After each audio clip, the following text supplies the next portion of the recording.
the capacity to be a hero or an anti-hero. I've loved all of that complexity. I auditioned for Thor over a quarter of my life ago. I remember thinking I should probably do some exercise because Thor is a very athletic character, so I did that. Did my camera test and put on the blonde wig and swung the hammer and had a go. For Outland! But I do remember on the piece of paper that I signed, it said the role of Thor / Loki. And I thought, okay. Long story short, Chris Hemsworth is definitive in the role of Thor. I certainly think so. And the right decision was made on that day. I'm very glad that it went the way it went. What am I? You're my son. What more than that? The scene between Odin and Loki in the vault in the first Thor movie. I'll never forget doing that scene because I had such respect, and still do, for Sir Anthony Hopkins. And suddenly I was having to play tennis with him in a very emotional place, but he couldn't have been kinder. It's where Loki learns the truth of his lineage. I'm the monster parents tell their children about at night. And he decides to go it alone, sadly, for Loki, because it's not an easy journey he goes on. I said...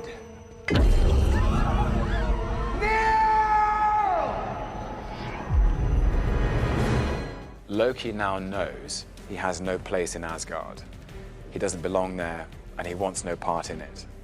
So he's gone down to Midgard, as they call it, to Earth. And the line is, it's the unspoken truth of humanity that you crave subjugation. The bright lure of freedom diminishes your life's joy in a mad scramble for power. You were made to be ruled. It's about as bad as it gets. But the Avengers are there to stop him. I am a god, you dull creature, and I will not be bullied by that. What is it like to be Hulk smashed? I think the smash starts in the middle of that line. I am a god, you dull creature, and I will not be bullied by an animal. And I had a piece of wire tied to my ankle, and there was a mat on the floor which was out of shot, and 3 of the strongest stunt guys holding the wire at the other end behind the camera. The experience of being yanked out of frame was one I will not forget in a hurry. Puny god. For about 2 years after that, I couldn't go through airports anywhere in the world without somebody kind of going, "Hey, Mr. Loki, I love it when you get Hulk smashed," and they would do the whole thing, and so it became, a bit of a thing, in a fun way. Have you come to gloat? To mock? Loki, enough. No more illusions.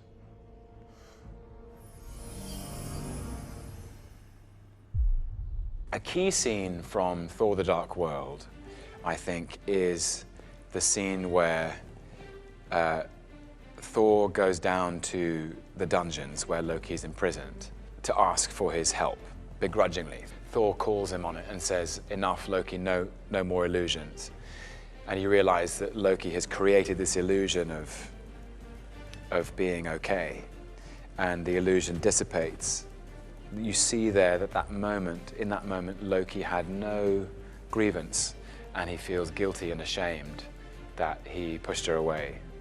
And so there's this love of their mother that unites these 2 brothers, adopted or not, and they form a kind of unpredictable and unstable alliance. Perhaps you prefer one of your new companions, given that you seem to like them so much.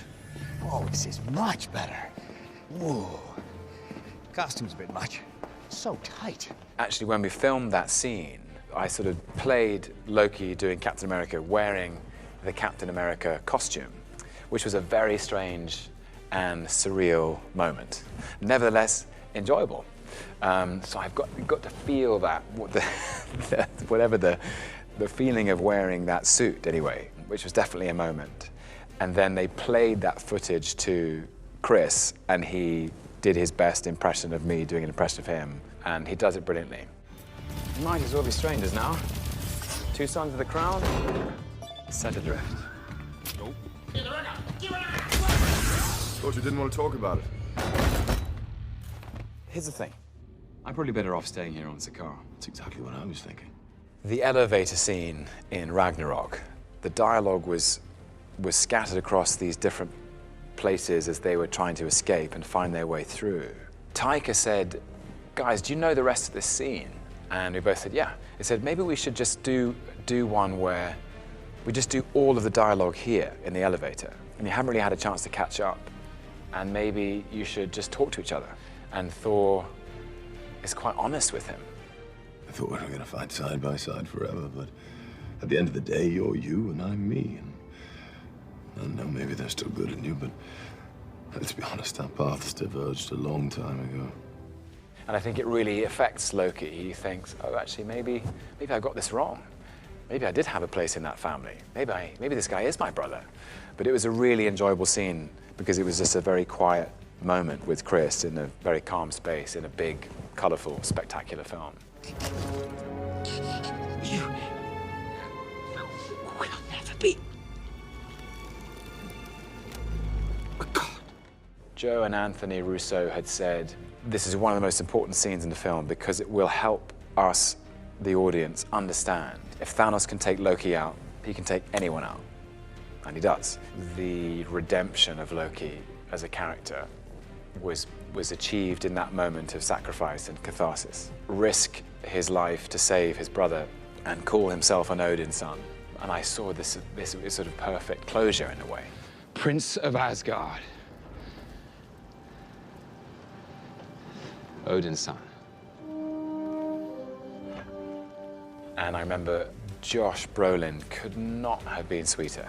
He was so generous and walked into a room and he turned around and saw me come in and just broke into this big wide smile and opened up his arms and enveloped me in a big hug and said, I'm sorry, man. If it's all the same to you,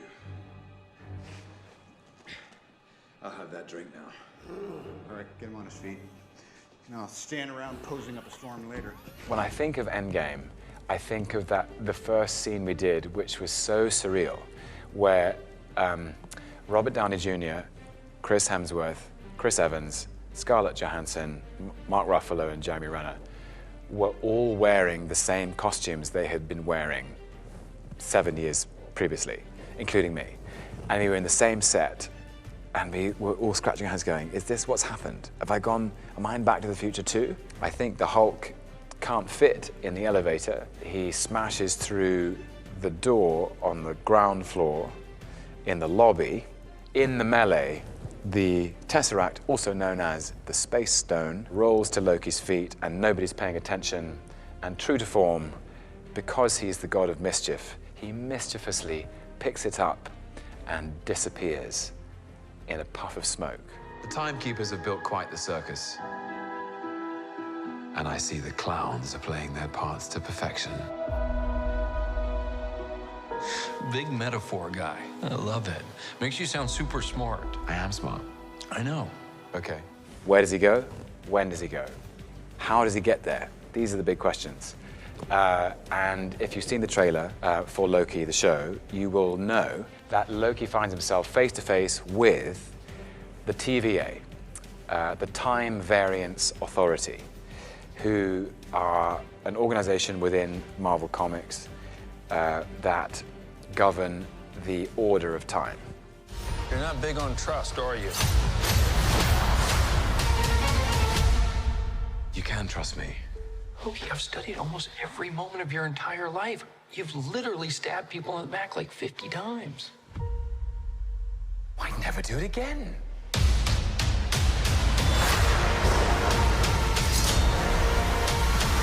I suppose Loki picking up the Tesseract in Endgame might have caused some concern. It is very exciting. The world of the TVA is a world of bureaucratic order. And of course, Loki is the god of mischief and chaos. So you have the forces of order and chaos coming together. And that's where our story starts.